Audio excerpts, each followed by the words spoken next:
நம்பிக்கை நம்பிக்கை நம்பிக்கை நம்பிக்கை இல்லாமல் நாளை இல்லை.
வணக்கம்மா.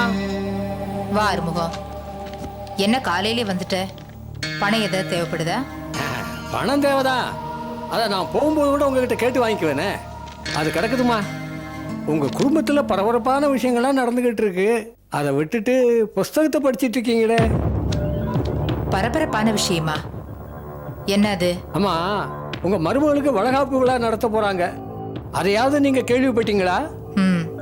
அரசல் புரசல கேள்விப்பட்டேன். அதுக்கு ஏமா உங்களை கூப்பிடல?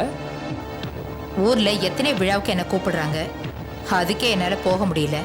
இது என்ன பெரிய ஜமீன் வீட்டு விழாவா நான் போய் கலந்துக்கிறதுக்கு? இருந்தாலும் ஒரு மரியாதைக்காவது உங்களை கூப்பிட்டுருக்கலாம்ல. விட ஆரம்பம், அதை பத்தி எனக்கு கவலை இல்லை. என் பிள்ளைங்களா இருந்தா என்ன கூப்பிட்டுருப்பாங்க. வசந்த் ஒண்ணு என் பிள்ளை கிடையாது. ஜெயந்திக்கு எனக்கும் எப்பவுமே ஆகாது. அம்மா, உங்க மக அருணாதான் இந்த வளகாப்பு ஏற்பாடே பண்ணிட்டு இருக்காங்கம்மா. ஏன் பொண்ணா? ஆமாம்மா. இனிமே உங்க பொண்ணுக்கு குழந்தையே பிறக்க போறது இல்லை.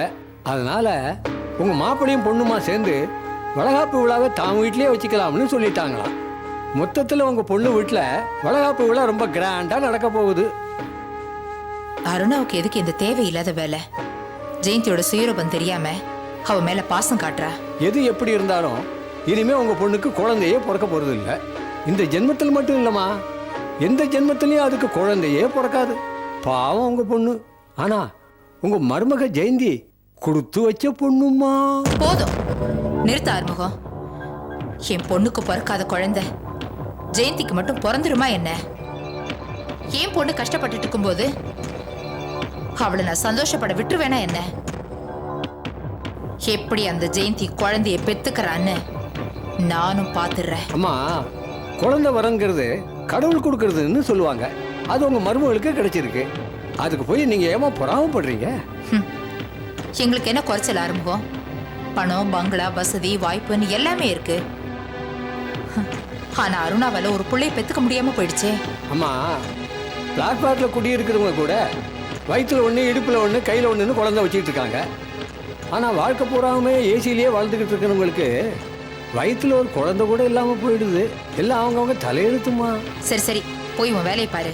ஏமா, செலவுக்கு கொஞ்சம் பணம் கொடுத்தீங்கன்னா. காலங்காத்தால வந்து என்ன வெறுப்பேத்திட்டு உனக்கு பணம் வேற வேணுமா? அதெல்லாம் இப்ப கொடுக்க முடியாது, போ. தேங்க்ஸ்மா, நான் வரேம்மா.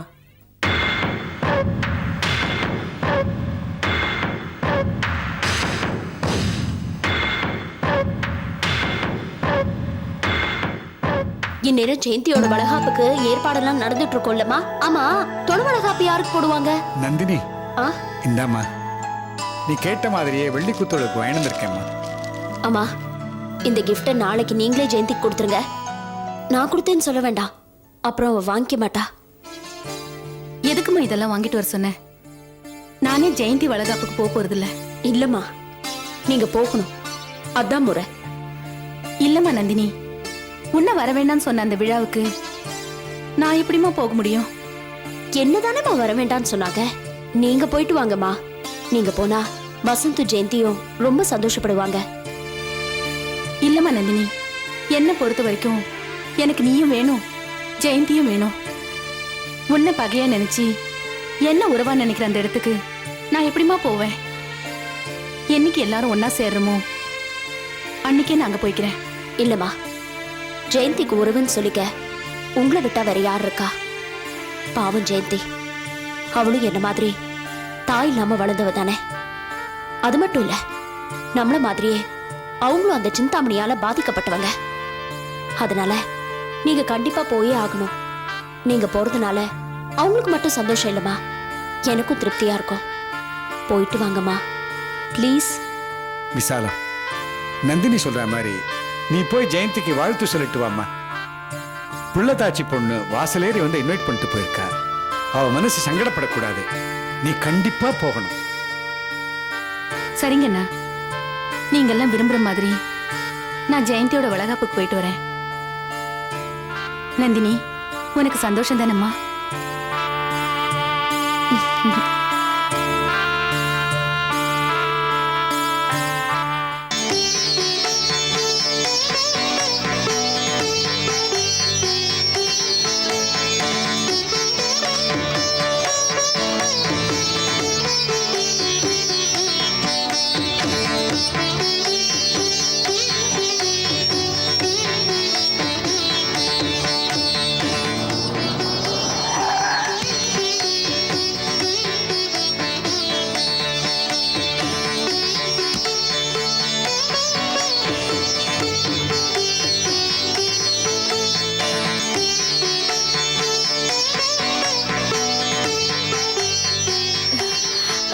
பரவாயில்ல, உட்காருமா. இதெல்லாம் எதுக்கத்த? உனக்காக தாம்மா.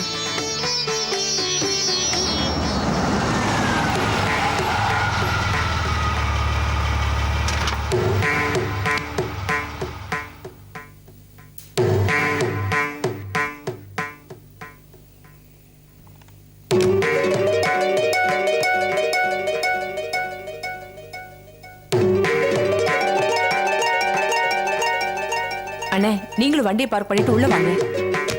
வேணாம்மா, நான் இங்கேயே இருக்கேன். இதுல எல்லாம் நான் கலந்துக்கிறது இல்லம்மா. பரவாயில்ல, வாங்க. ஜெயந்தி ஆசையா கூப்பிட்டால. பரவாயில்லம்மா, நீ போ. சரி. நீங்க வந்தது ரொம்ப சந்தோஷம். வாங்க டாக்டர். வாங்க. நல்லா இருக்கீங்க? வாங்க doctor. Hi Jayanthi, how are you? Fine, thank you. எல்லாரும் வந்துட்டாங்களா?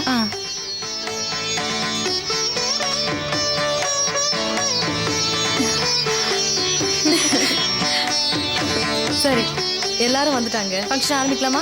வாங்க.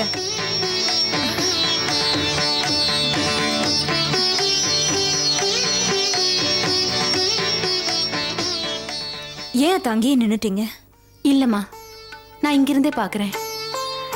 நீங்க பக்கத்துல இருந்துதான் இந்த விழாவை நடத்தி வைக்கணும். வாங்க அத்தை.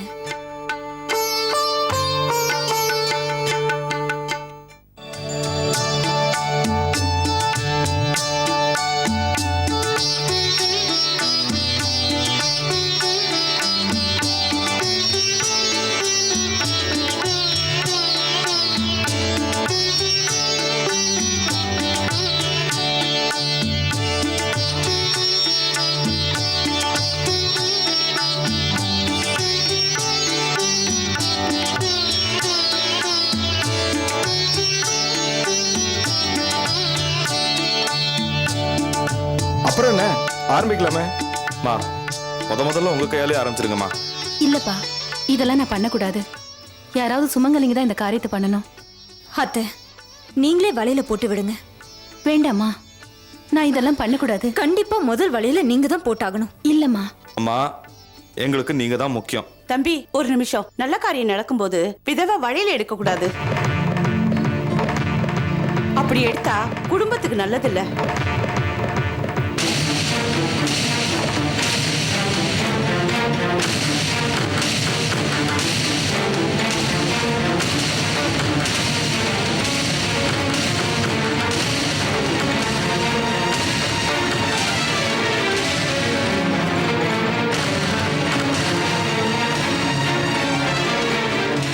விசாலம் விதவை இல்ல.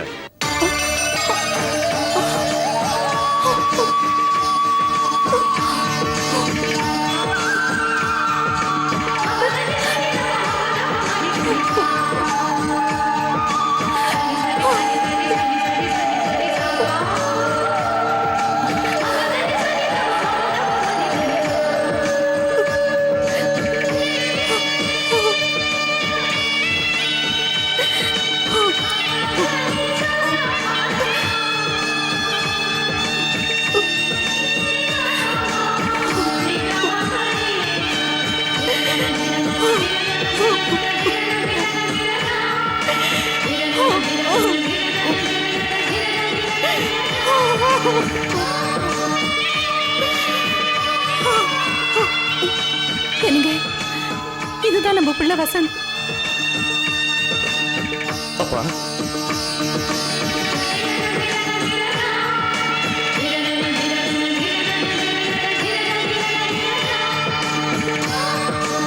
இது நம்ம மருமக Jayanthi.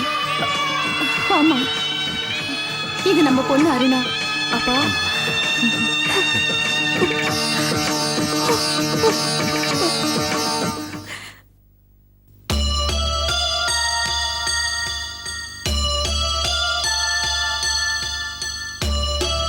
Hi Nandini, good morning.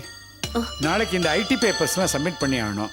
Auditor வந்தாரா? உங்ககிட்ட இதை சைன் வாங்கணும்னு சொன்னாரே. இன்னும் கொஞ்ச நேரத்துல வரேன்னு சொல்லியிருக்காருப்பா. நந்தினி, என்னம்மா உன் முகம் வாடி இருக்கு? ஒண்ணும் இல்லப்பா. என் மகளை பத்தி எனக்கு தெரியாதா? நந்தினி வழக்கமா எப்படி இருப்பான்னு எனக்கு தெரியாதாம்மா? நந்தினி, ஜெயந்தி நம்ம வீட்டுக்கு வந்துட்டு போனதுலேருந்து நான் கவனிச்சுட்டு தான் இருக்கேன். என்னம்மா ஆச்சு சொல்லு. இது வரைக்கும் என்னை யாருமே வராதுன்னு சொன்னதே இல்லப்பா. நான் படிக்கிற காலத்துல கூட என் ஃப்ரெண்ட்ஸ் எல்லாம் நான் அவங்க வீட்டுக்கு வரமாட்டேன்னு தான் ஆசைப்பட்டிருக்காங்க. ஆனா ஜெயந்தி மட்டும் என்ன வராதேன்னு சொல்லிட்டாங்களேப்பா. அதை நினைச்சா அவன் மனசு வருத்தப்படுது. என்ன பண்றதுப்பா? ஜெயந்தி மேல பாசம் வச்சுட்டேனே, கவலைப்படாம இருக்க முடியல. நந்தினி, மற்றவங்க ஜெயந்திக்கு வளையல் போடுறதுக்கு முன்னாலேயே நீ அவளை வாழ்த்தி வளையல் போட்டிருக்கிற. இதுலேருந்து உன் மனசுல உண்மையான பாசம் இருக்குன்னு தெரியலையாமா? நியாயமா ஜெயந்தி மேல எனக்கு பொறாமையும் கோபமும் தாப்பா வரணும். ஆனா வழக்கத்துக்கு மாறா அவங்க மேல அன்பும் அக்கறையும் தானே வருது. ஏன்பா?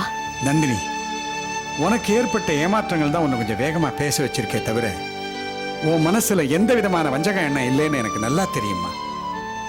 நான் உன்னை மகளா ஏத்துக்கன்னு தெரிஞ்சா நீ எனக்கு கிட்னி கொடுக்க முன் வந்த. ரொம்ப நேர்மையாவும் உண்மையாவும் இருக்கிறவங்க கொஞ்சம் கோவமா தான் பேசுவாங்க. அந்த ஆண்டவருக்கே உன்னை பத்தி தெரியும். அதனால நீ எதை பத்தியும் கவலைப்பட வேண்டாமா.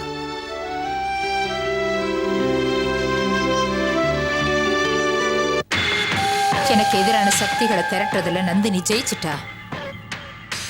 என் புருஷனும் விசாலமும் சந்திக்கவே கூடாதுன்னு இருந்தேன். அவங்களும் சந்திச்சிட்டாங்க. சிந்தாமணிமா, நம்ம எதிரிங்க கிட்ட ஜாக்கிரதையா இருக்கணும். ஆனா பயப்படக்கூடாது. பயப்பட்டா நம்மளால தலை தூக்க முடியாது. எதிரிங்க பலத்தை பார்க்காதீங்க, பலவீனத்தை பாருங்க. உங்க பரம எதிரி நந்தினி, அவ பலத்தை பார்க்காதீங்க, பலகீனத்துல ஃபோக்கஸ் பண்ணுங்க. அப்பதான் ஜெயிக்கிறது சுலபமா இருக்கும். எந்த வழியில போனா ஜெயிக்க முடியும்னு யோசனை பண்ணுங்க. பல வழியில மோதி பார்த்துட்டேன், நடக்கலையே. அவகிட்ட இருக்கிற பணம் தான் என்கிட்டயும் இருக்கு. என்னால அவளை ஒண்ணும் பண்ண முடியலையே. சிந்தாமணிமா, வாழ்க்கையில ஜெயிக்கிறதுக்கு பணம் மட்டும் இருந்தா பத்தாது, புத்திசாலித்தனமும் வேணும். அந்த புத்திசாலித்தனத்தை பயன்படுத்தி தானே நந்தினி ஒரு பெரிய கோடீஸ்வரனுக்கு மகளா இருக்கா. ராம்கோபாலுக்கு நந்தினி ஒரு கிட்னியை டொனேட் பண்ணிருக்கா. அது சரிம்மா, கிட்னியை யாருக்கு கொடுத்திருக்கா? தெருவில் சுத்துற பிச்சைக்காரனுக்கா? இல்ல, பென்ஸ் கார்ல சுத்துற கோடீஸ்வரனுக்கு. அந்த கோடீஸ்வரனோட பேக்ரவுண்ட் என்னன்னு கொஞ்சம் ஆராய்ச்சி பண்ணுங்க. ராம்கோபாலுக்கு ஒரே ஒரு மகதான். அவ இப்போ உயிரோட இல்ல. மருமகன் தான் ஜெயில பாதி நாள் தெருவுல பாதி நாள்னு அலைஞ்சுக்கிட்டு இருக்கான். அப்படியா? ஆமா சார். ராம்கோபாலோட பொண்ணு அவனை லவ் பண்ணி கல்யாணம் பண்ணிட்டா போல இருக்கு. அதனால ராம்கோபால் அவங்கள ஒதுக்கி வச்சிட்டாரு. இப்ப கூட அவரோட பேத்தி அனாத ஆசிரமத்துல தான் இருக்கு. ஐ சி. அப்போ ராம்கோபாலோட பேத்தி, அவனுடைய உண்மையான வாரிசு, ஒரு அனாத ஆசிரமத்துல இருக்கு. அப்படித்தானே? ஆமா. என்னம்மா நீங்க கையில இவ்வளவு பெரிய துருப்பு சீட்டை வச்சுக்கிட்டு இவ்வளவு நாள் வேஸ்டா அலைஞ்சுக்கிட்டு இருந்திருக்கீங்களே. என்ன சொல்றீங்க? சிந்தாமணிமா, நந்தினி இன்னைக்கு அனுபவிச்சுக்கிட்டு இருக்கிற எல்லா சொத்தும் நியாயப்படி ராம்கோபாலோட பேத்திக்கு தான் போய் சேரணும். தாத்தா சொத்து பேத்திக்கு, எங்கிருந்தோ வந்த நந்தினிக்கு இல்ல. ராம்கோபாலோட மருமக கோர்ட்ல ஏறி கேஸ ஃபைல் பண்ணானா அத்தனை சொத்தையும் முடக்கிடலாம். இப்பதானே சொன்னீங்க நந்தினிக்கு உங்க அளவுக்கு பணபலம் இருக்குன்னு. அந்த பலத்தை அவளுடைய பலகீனத்தாலேயே அழிச்சுடுவோம். அதுக்கப்புறம் அவ பொறியில சிக்கின எலி மாதிரி உங்ககிட்ட மாட்டிக்குவா. இதுல இவ்வளவு விஷயம் இருக்கா? இதுக்கும் மேல இருக்குமா. அந்த ஆளை முன்னால கொண்டாந்து நிறுத்துங்க, நான் நந்தினிய கோர்ட்ல நிறுத்திடுறேன். முதல்ல அதை பண்ணுங்க சார். ஆறுமுகம், எப்படியாவது அந்த சிட்டி பாபுவை இங்க கொண்டு வந்து நிறுத்து. சரிம்மா. போதுமா சார்? இது போதுமா? அவங்கிட்ட பேசி கன்வின்ஸ் பண்ணி நந்தினிக்கு எகென்ஸ்டா கேஸ் போட வைக்க வேண்டியது என் பொறுப்பு. வரட்டா?